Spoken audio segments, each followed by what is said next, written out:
Hello class sixth.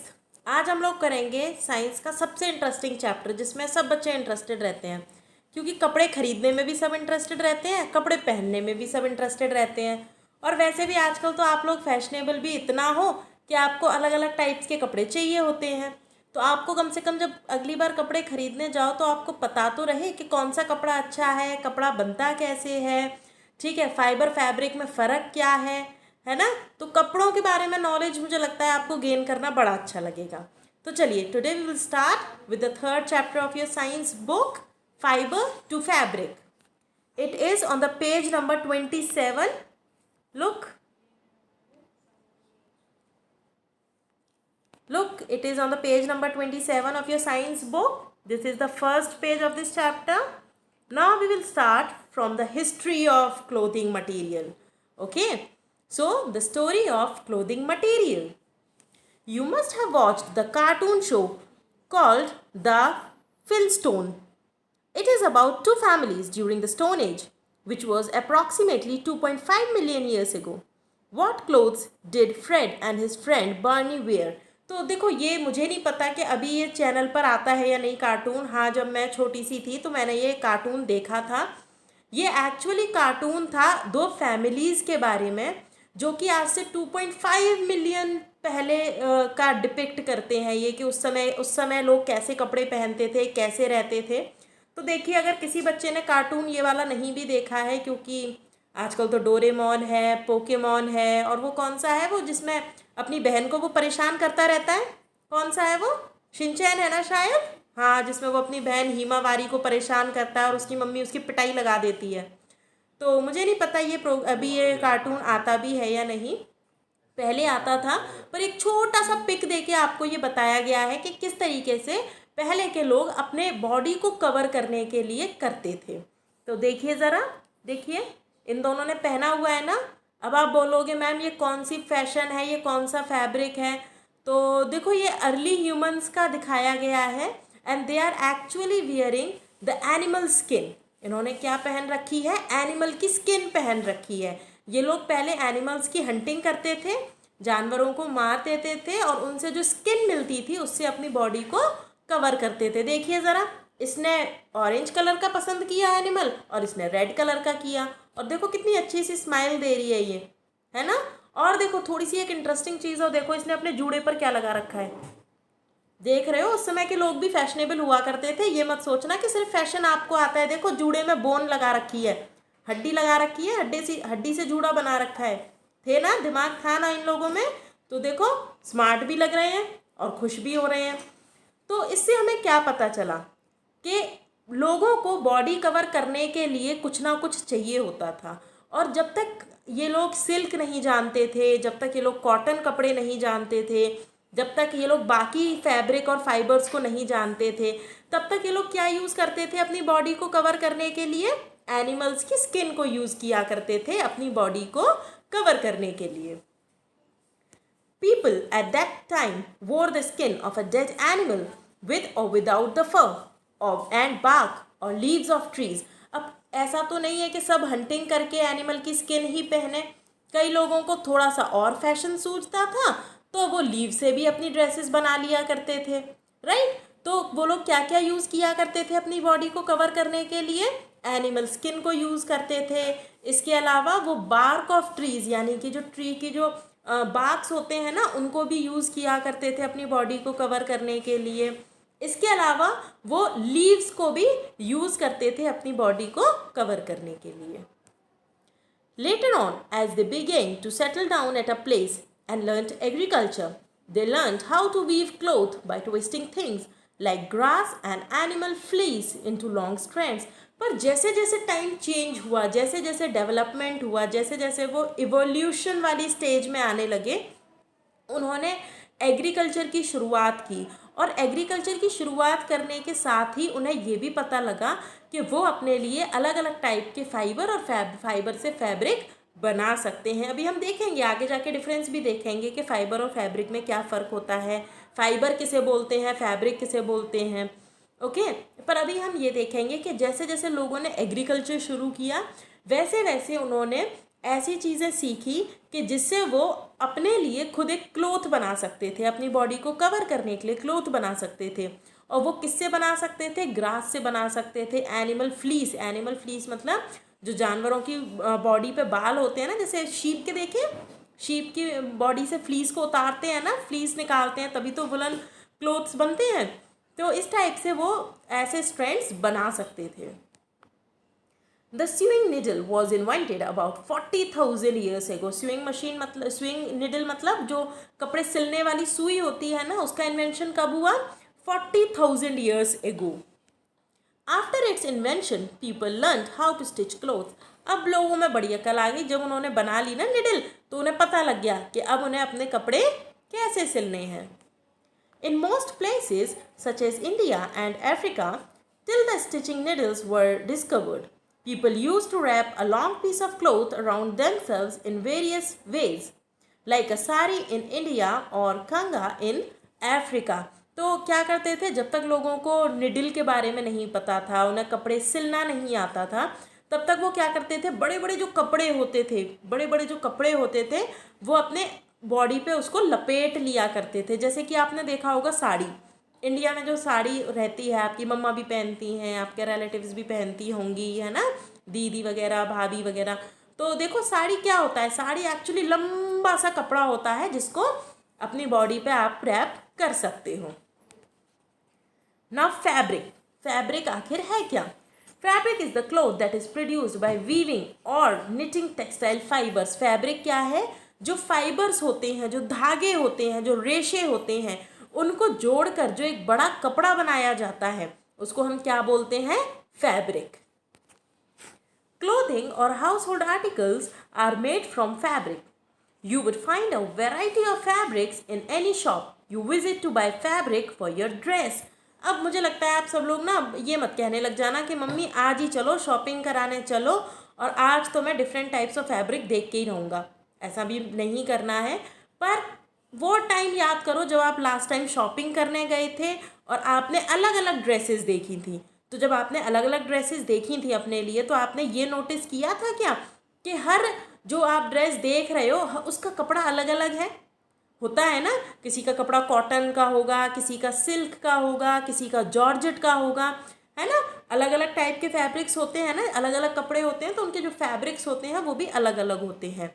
अगर किसी बच्चे ने अब तक नोटिस नहीं की है ये चीज़, तो इस बार जब भी आप शॉपिंग पर जाए, आज ही नहीं, ना ही रिसेंटली, पर अगली बार जब भी मम्मी आपको खुद अपनी तरफ से लेकर जाएंगी शॉपिंग के लिए, तो आप जो शॉपकीपर होंगे, जो दुकानदार होंगे, आप उनसे पूछिएगा कि अंकल ये कौन सा फैब्रिक है, ये कपड़े का नाम बताइए, इस कपड़े का नाम बताइए। तो आपको खुद पता लगेगा कि कितने सारे फैब्रिक्स अवेलेबल हैं आपकी ड्रेसेस के लिए। The shopkeeper will show you cotton, silk, woolen and polyester fabrics to choose from. Variety of fabrics. There are many varieties of fabrics. People choose fabrics depending on the climate of the place they live in. अब सर्दियाँ हो रही हैं, जनवरी का महीना है, दिसंबर का महीना है, और आप कॉटन की शर्ट पहन के घूम लो बाहर, कोई बुद्धू ही मानेगा ना? तो ऐसा भी नहीं करना है। अलग अलग फैब्रिक अलग अलग सीज़न में काम में आता है। ओके, जिस मौसम में जिस जगह पे आप रह रहे हैं, आप उसी हिसाब से अपने फैब्रिक को चुनिए। जिससे आपको ठंड लगे तो आप अपनी बॉडी को ठंड से बचा सकें, जब आपको गर्मी लगे तो आपका कपड़ा ऐसा होना चाहिए जो आपको कूलिंग प्रोवाइड करवा पाए। Okay, in the activity given on the earlier page, you will see that small threads or hair like strands make up a thread. तो देखिए इसके लिए हमें ये वाली एक्टिविटी पढ़नी पड़ेगी। देखिए, using a needle, pull out a thread from a piece of cloth, untwist to loosen its end. What do you see? तो आपको क्या करना है, एक धागा लेना, धागे को ना ऐसे खोल कर देखना, आपको उसमें ना थोड़े थोड़े रेशे नज़र आएंगे, बहुत माइनर हेयर्स लाइक स्ट्रक्चर्स नज़र आएंगे। तो देखिए यही वो बता रहा है कि ये सब क्या है, ये एक्चुअली स्ट्रैंड्स है, हेयर लाइक स्ट्रैंड्स निकल आएंगे, बिल्कुल पतले पतले। ये स्ट्रैंड्स क्या है, ये जो स्ट्रैंड्स होते हैं, जो रेशे निकलते हैं, यही क्या बनाते हैं, अल्टीमेटली धागा बनाते हैं। Pull out one of these strands. Fibre is a single hair like strand. तो फाइबर क्या होता है, बिल्कुल जो एक पतला रेशा निकलता है ना धागे में से, धागे में से भी जो पतले पतले आपको दिखेंगे, बिल्कुल हल्के हल्के जो हेयर लाइक स्ट्रक्चर्स होते हैं, उनको हम क्या बोलते हैं? Fibre. All fabrics are made of fibers. Based on their length, fibers can be classified into two types. Filament fibers and staple fibers. तो हमने fibers को कितने parts में divide कर दिया? 2 parts में divide कर दिया. First is filament fibers and second one is staple fibers. The fibers which are short in length are called staple fibers. तो ऐसे fibers जो length में बहुत छोटे होते हैं, ठीक है, उनकी जो लेंथ होती है वो ज़्यादा नहीं होती है, छोटी होती है, उनको हम बोलते हैं staple fibres. Cotton fibres is one such example. The fibres which are long in length are called filament fibres. और ऐसे फाइबर जो बहुत लंबे लंबे होते हैं उनको हम क्या बोलते हैं? फिलामेंट फाइबर्स बोलते हैं. और जो फिलामेंट फाइबर्स होते हैं ना, वो एक्चुअली ह्यूमन मेड होते हैं, यानी कि इंसान उन्हें अपने काम के लिए बनाते हैं. Nylon fibre is an example of filament fibre. तो हमने देख लिया, 2 तरीके के फाइबर्स देखे हमने. First is staple and the second one is filament. Filament यानी कि जो लंबे वाले धागे होते हैं, और स्टेपल मतलब जो शॉर्ट वाले धागे होते हैं. Okay, now sources of fibre. हम लोग बात कर रहे हैं कि हम अलग अलग कपड़े पहनते हैं, कॉटन के पहनते हैं, इसके अलावा हम पॉलिस्टर पहनते हैं, सिल्क पहनते हैं, वुलन पहनते हैं. पर ये सब हमें मिलता कहाँ से है? सोचने वाली बात है ना. तो चलिए सोच लेते हैं कहाँ से मिलते हैं. Fibres differ in their origin. The fibres obtained from plants and animals are called natural fibres. तो जो फाइबर्स हमें प्लांट से मिलते हैं और एनिमल से मिलते हैं उन्हें हम क्या बोलते हैं? Natural fibres. जैसे कि cotton, jute, coir, silk and wool are example of natural fibre. Cotton का प्लांट होता है ना, कॉटन की क्रॉप उगाई जाती है, उसमें से कॉटन मिलता है आपको. वूल आपको शीप से मिल सकता है.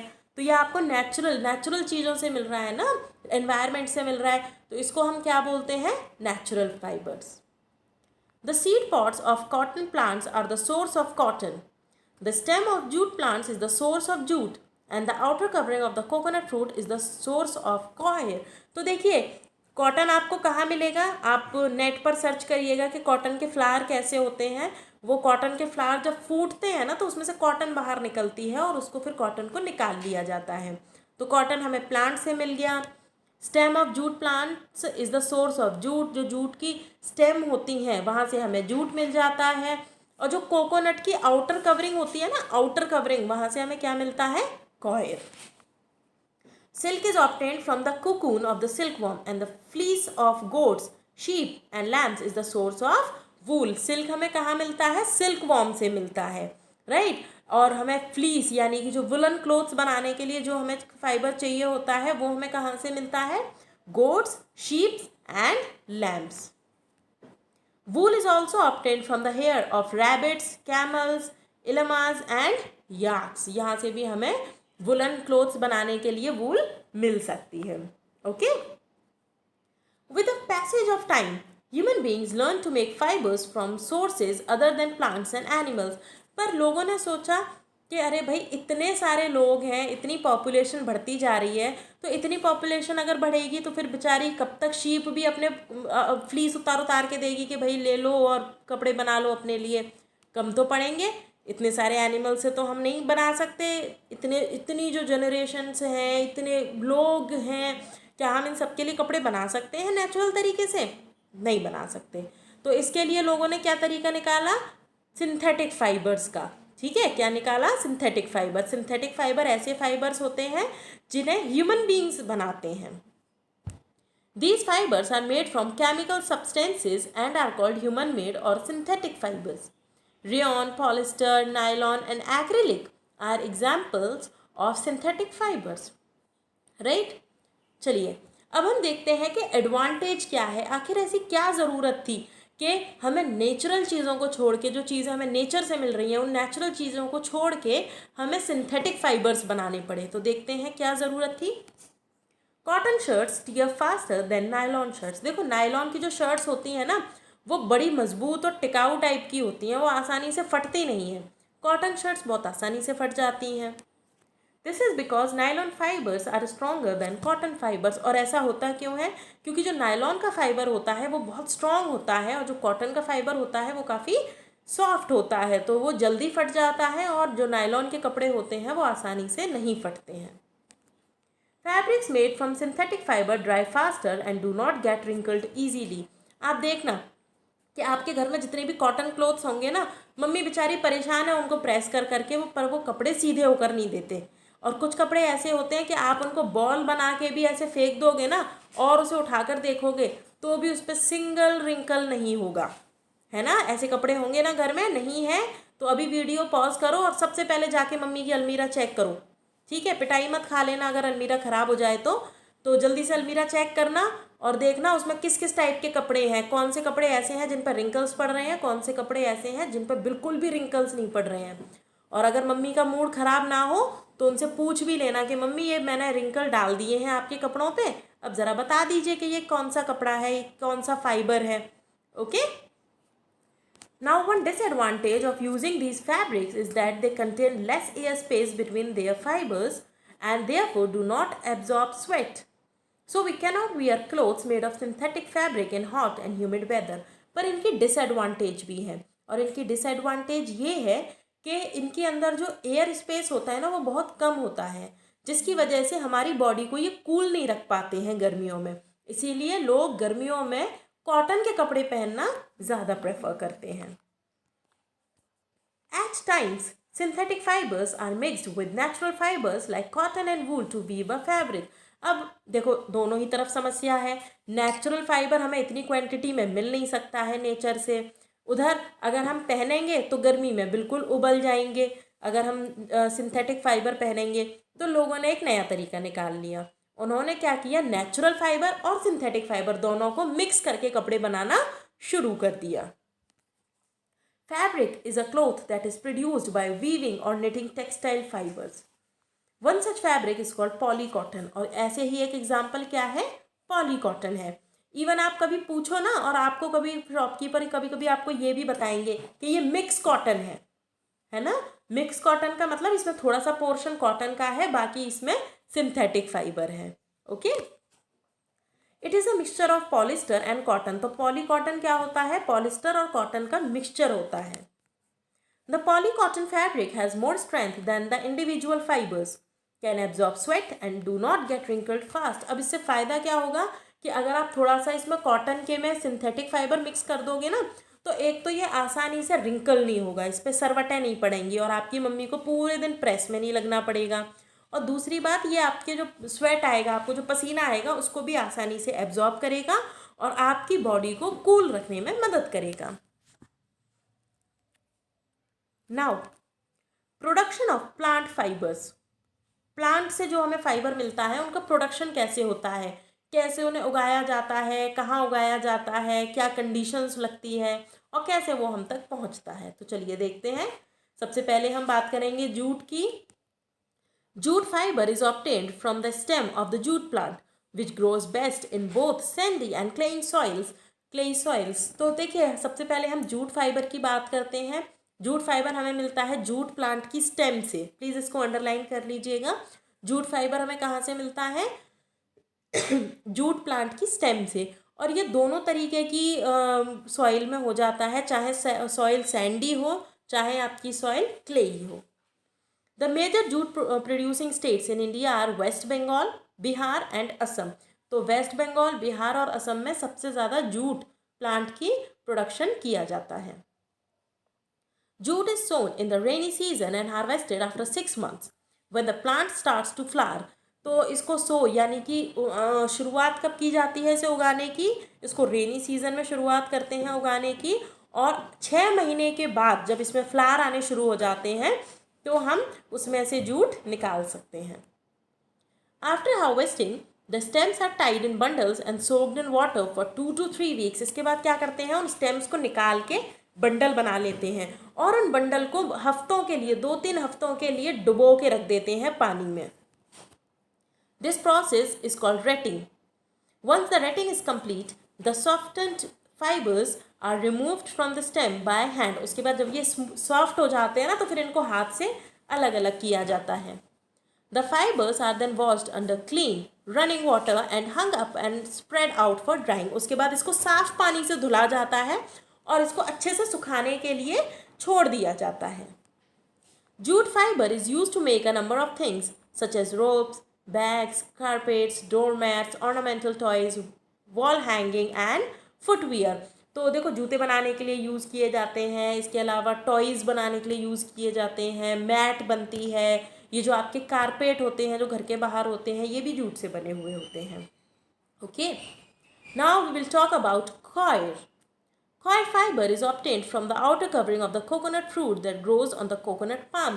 तो जो कोकोनट का पाम होता है, जो कोकोनट का पेड़ होता है, वहाँ से हमें कोकोनट मिलता है और उसकी जो आउटर कवरिंग होती है ना ब्राउन वाली, from there we can obtain the coir.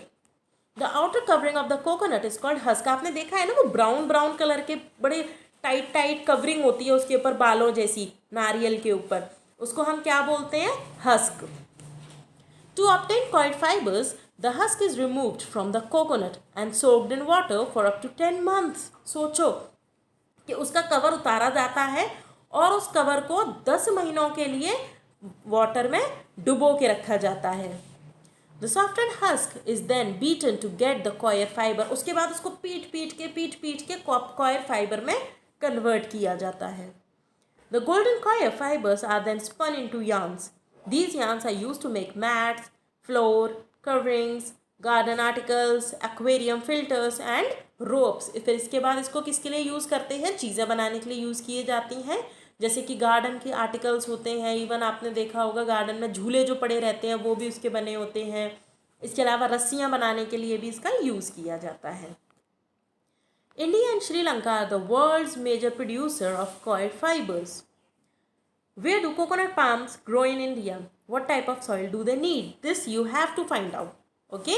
इसको फाइंड करिएगा कि ये जो कोकोनट पाम होते हैं ये कहाँ कहाँ ग्रो किए जाते हैं, इसके अलावा किस टाइप की मिट्टी इसको चाहिए होती है. Now we will talk about cotton. Cotton is a soft fiber obtained from the seed pods of the cotton plant. Cotton plants grow best in black soil and warm climate. तो cotton के जो plants होते हैं वो कहाँ उगते हैं? एक तो जो ब्लैक सॉइल होती है वहाँ पर ग्रो करते हैं, दूसरा गर्मी वाले एरिया में जो गर्मी का सीज़न होता है उसमें ये कॉटन प्लांट्स उगाए जाते हैं. Cotton seeds are planted in the spring season. When the plant matures it starts flowering. Next the flowers develop into spherical walnut sized fruits or seed pods called bolls. Seeds are present inside the cotton bolls. उसके बाद इसके अंदर flower आना शुरू होता है. Flower बिल्कुल ऐसा छोटा सा ऐसा होता है, गोल जैसा होता है. आप नेट पर सर्च करिएगा आपको फ़ोटो ज़रूर मिलेगा, वो वैसा दिखता है. इसके अलावा उनको बोलते हैं बॉल्स. क्या बोलते हैं? Balls. Seeds are present inside the cotton balls. और जो इनके सीड होते हैं वो कॉटन बॉल्स के अंदर होते हैं. ओके, तो कहाँ थे हम? Yes. Seeds are present inside the cotton bolls. Each boll matures and the cotton fibers on seeds grow to their full length. उसके बाद क्या होता है? जो जैसे जैसे ये बोल मैच्योर होते जाते हैं वैसे वैसे ये कॉटन फाइबर देते जाते हैं. When the boll ripens, it splits open to reveal the seed with cotton fibers on it. और जैसे ही ये फूल बड़ा हो जाता है ना तो ये फूल ना फट सा जाता है, ऐसा खुल जाता है. और जब ये खुल जाता है तो इसके अंदर से कॉटन आप आराम से निकाल सकते हो. Picking of cotton bolls or harvesting occurs only after the fibers inside the bolls have fully dried up by the heat of the sun. पर इसको आप ऐसे नहीं निकाल सकते जब वो गीला हो. इसको कुछ टाइम के लिए खुला हुआ, जैसे वो फ्लावर खुल जाता है ना, जब वो फूल खिल जाता है, खुल जाता है, तो उसके बाद कुछ टाइम के लिए सूरज की रोशनी में उसको सूखना होगा, तभी आप उसमें से कॉटन आसानी से निकाल सकते हो. Ginning is a process to separate the cotton fibers from the seeds. The diseased and cleaned cotton is pressed into bales for shipment. उसके बाद इसको क्लीन किया जाता है और क्लीन करने के बाद इसको मिल्स में भेज देते हैं. Harvesting and ginning is usually done by hand, but nowadays machine are also being used. पहले ये जो हार्वेस्टिंग होती थी, गिनिंग होती थी, ये हाथों से की जाती थी, पर आजकल तो सब चीज़ आप जानते हो मशीनों से की जाती है, तो इसके लिए भी मशीन्स अवेलेबल हैं. Cotton fibres can not be made into a fabric directly as they are thin. देखो कॉटन कभी भी आप प्योर यूज़ नहीं कर सकते हो.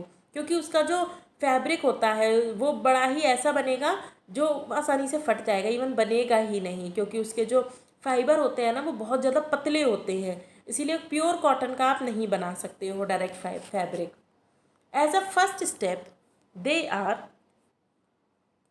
Converted into yarns which are longer, thicker and stronger. इसलिए इनको क्या बनाया जाता है, सबसे पहले यार्न्स में कन्वर्ट किया जाता है, बड़े बड़े यार्न्स बनाए जाते हैं, धागे बनाए जाते हैं। The yarn is then woven into a fabric, और उसके बाद ये देखिए, ये आपको फ्लावर दिख रहा है, आपको देखो कॉटन बाहर निकल रही है, देख रहे हो आप लोग, देख रहे हो, ये कॉटन इस तरीके से हाथ से और मशीन से निकाली जा सकती है। Now making cotton yarn. अब कॉटन यार्न बनता कैसे है? Spinning is the method to make yarn from fibres. It involves drawing out fibers from the bundles of cotton and twisting them to make a yarn. Spinning क्या होता है? देखो spinning से क्या करते हैं, ये चरखा याद है गांधी जी का चरखा, तो ये क्या करते हैं, स्पिनिंग से हम कर सकते हैं, इससे यार्न्स बनाए जाते हैं फाइबर से, जो फाइबर यानी कि जो इसके रेशे होते हैं ना उनको यार्न में कन्वर्ट किया जाता है, धागे बनाए जाते हैं लंबे लंबे। Spinning is advantageous as the fibers are held together by the spinning process, and this makes the yarn strong, smooth and fine.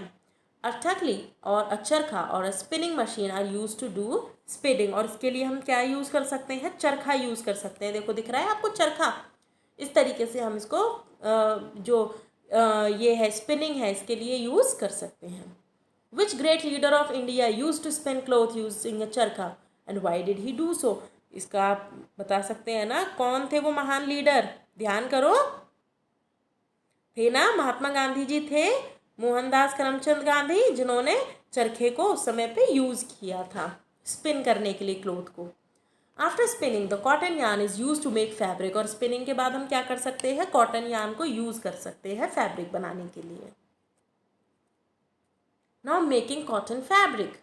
Yarns can be made into fabrics in a number of ways. कैसे कर सकते हैं? Weaving and knitting are two most popular processes. तो fabric बनाने के लिए हम क्या कर सकते हैं, वीविंग यानी कि उसकी बुनाई कर सकते हैं, और इसके अलावा निटिंग भी कर सकते हैं।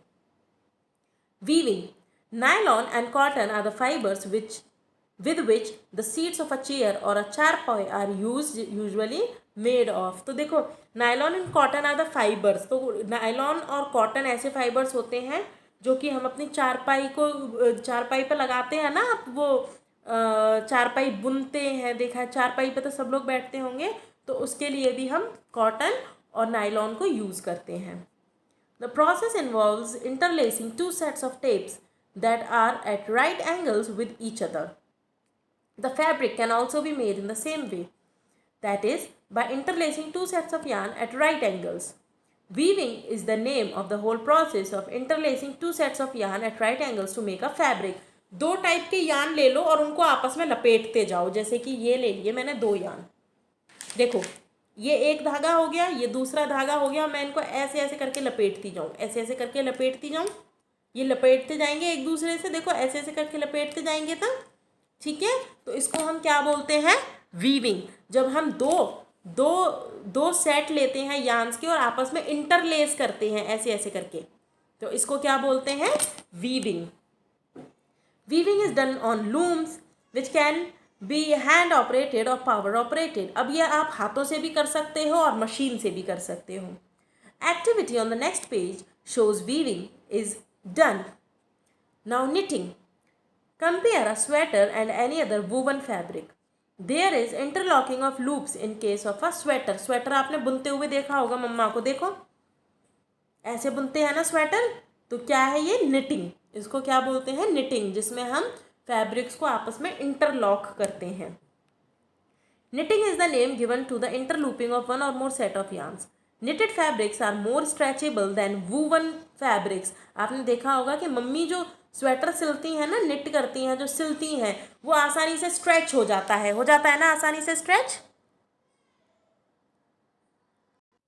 दे are used to make T shirts, sports pants and socks. Knitting can be done by hand as well as by machines. तो आप हैंड से भी निट कर सकते हो, और आजकल तो मशीनें चल गई हैं जिससे आप आसानी से अपने कपड़ों को निट कर सकते हो।